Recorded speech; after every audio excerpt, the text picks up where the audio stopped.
الله وبركاته.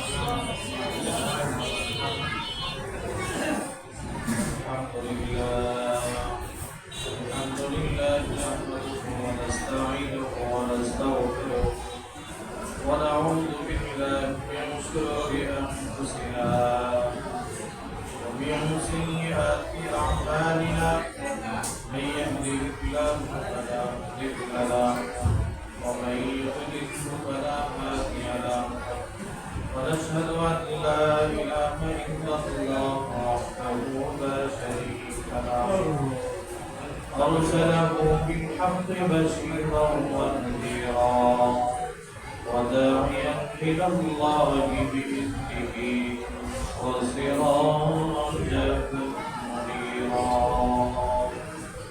أما بعد فأعوذ بالله من الشيطان الرجيم بسم الله الرحمن الرحيم الرحمن علم القرآن خلق الإنسان وقال النبي صلى الله عليه وسلم تركت فيكم أمرين لن تضلوا ما تمسكتم بهما كتاب الله وسنة رسوله أو كما قال النبي عليه الصلاة والسلام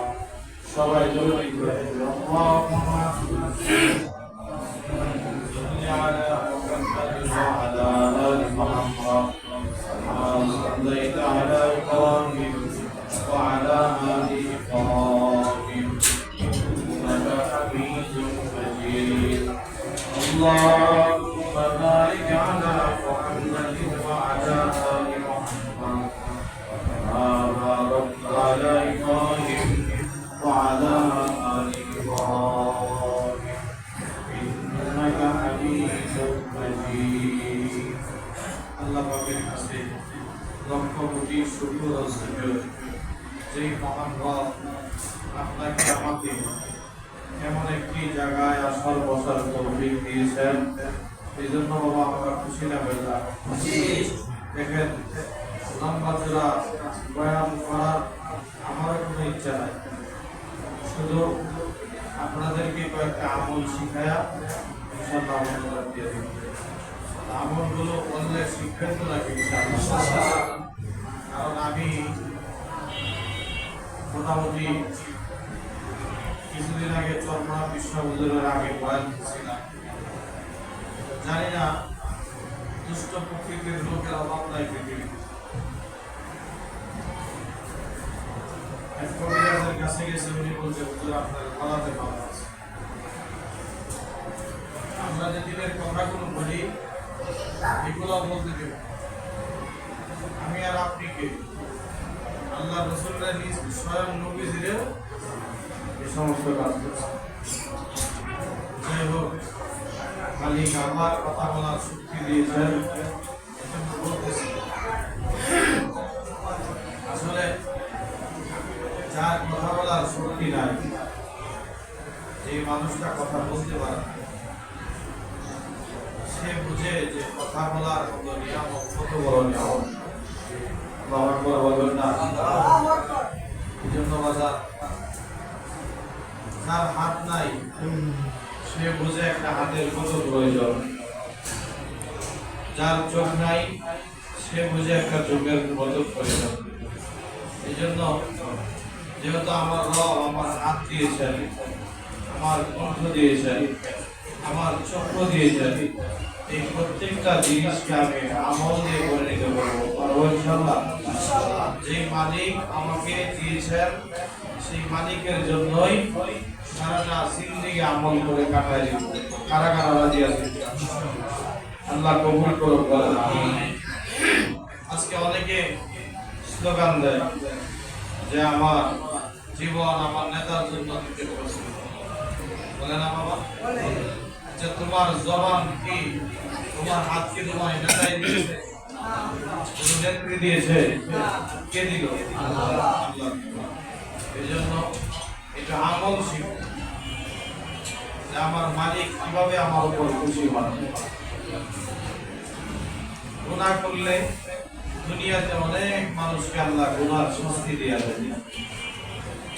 সূরাতুল আসরের ভিতরে আল্লাহ রাব্বুল আলামিন সূরাতুল আসরের মধ্যে আসরুন শব্দের কসম করে আল্লাহ তাআলা বলেন والعصر إن الإنسان لفي خسر إلا الذين آمنوا وعملوا الصالحات وتواصوا بالحق وتواصوا بالصبر। আল্লাহ তাআলা এখানে বাবা চার শ্রেণীর মানুষের ব্যাপারে বলেছেন। আল্লাহ তাআলা সবাই শপথ করে বলে এই দুনিয়ার সমস্ত মানুষ ক্ষতিগ্রস্ত। কেবলমাত্র চার শ্রেণীর মানুষ এই দুনিয়ার মধ্যে কাজ আর মধ্যে একটা শ্রেণী হলো যারা নেকের আমল করবে। সুবহানাল্লাহ। আপনার আমার ঈমানকে দুরুস্ত করার জন্য কবরে যদি জাহান্নামের আযাব থেকে মুক্তি পাইতে চাই তাহলে আপনার আমার নেকের আমল ছাড়া আর কোনো উপায় থাকে না। এই জন্য আজকে গুনাহ নিয়ে আমরা প্রতিযোগিতা করি। আজকে গুনার জন্য সমাজের ভিতরে গুনার ছয় হয়ে গেছে। এই প্রতিযোগিতা আমার ভাই 4 রাকাত নামাজ পড়ে আমি 4 রাকাত আমি 5 রাকাত কবর নামাজ পড়ব। আমার ভাই এক চিংড়া লাগায় আমি 2 চিংড়া লাগাবো। আমার ভাই 100 টাকা মসজিদে দান করে মাদ্রাসায় পড়ে আমি 200 টাকা দান করব। এই মন মানসিকতার লোকের বড় সমাজের মধ্যে অভাব ঠিক না বলে পাওয়া। কিন্তু আল্লাহ হাবিবের সাহাবায়ে কেরাম আল্লাহ নবীর সাহাবীরা কিন্তু এরা আমল নিয়ে প্রতিযোগিতা করতো। কেমন প্রতিযোগিতা করতেন আমার বাবা একটু ভালো করে লক্ষ্য করে বলার চেষ্টা করবেন। হযরত খলিফাতুল মুসলিমিন আবু ওয়াক্কাস হযরত ওমর রাদিয়াল্লাহু তাআলা হযরত ওমর একটা বৃদ্ধ মহিলার বাড়ির সামনে দিয়ে যাচ্ছেন। হযরত ওমর থেকে ওই মহিলার কোনো সন্তানাদি নাই, কেউ নাই। এমন একটা দুরবস্থায় কে ওনার বাড়ির কাজগুলো কমপ্লিট করে দিবে। ওনার বাড়ির সামনে বিশাল বড় পানির একটা পথা দেখা যায়।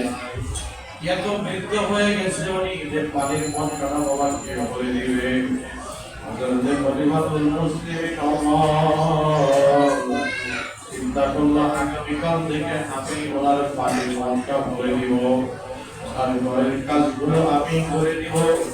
এই চিন্তা করে পরের দিন উনি ফজরের আযানের আগে আগে চলে আসে। কখন আসে? ফজরের আযানের আগে আগে এসে দেখে কে জানি একটু ঘুরে দিয়ে গেছে। আল্লাহু আকবার বলেন।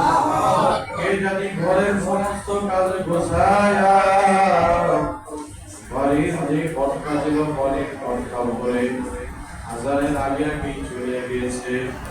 এখন পরের দিন চিন্তা করলো আরে আজকে আমি এই কাজগুলো করতে পারি নাই, আগামীকালকে আমি আরো আগে আসবো যেন কাজটা আমি করতে পারি। অন্ততপক্ষে আবু বকরের চাইতে এই দিক দিয়ে আমি বেশি মর্যাদা অধিকারী হব। সুবহানাল্লাহ। এই চিন্তা করে খলিফাতুল মুসলিমিন হযরত ওমর পরের দিন আরো আগে চলে আসছে। আজকেও আগের মতো আবার আয়েশা দেখে কাজগুলো কে জানি করে গেল। আল্লাহু আকবার। এখন ওনার ধারণা হইতেছে আমারে কি কেউ ফলো করে নাকি যে আমি মহিলার বাড়িতে কাজের জন্য আসতেছি। আমার আগে আগে চলে আসে। আজকে সিদ্ধান্ত গ্রহণ করেছে আগামীকালকে আমি তাহাজ্জুদের রক্তে আসবো। আয়েশা আড়ালে দাঁড়ায় আমি দেখবো কে এই বাড়ির মধ্যে ঢুকে কে এই কাজগুলো আঞ্জাম দেয়। আজকে আগে ঢুকবো না। এবার উনি বাহির থেকে দাঁড়ায় আছে দেখার জন্য। খলিফাতুল মুসলিমিন ওমর দেখতেছে একটা মানুষ, একেবারে দুর্বল একজন মানুষ, জুতা ছেঁচড়ায়া ছেঁচড়ায়া হাঁটতেছে, কিন্তু শীতের মৌসুম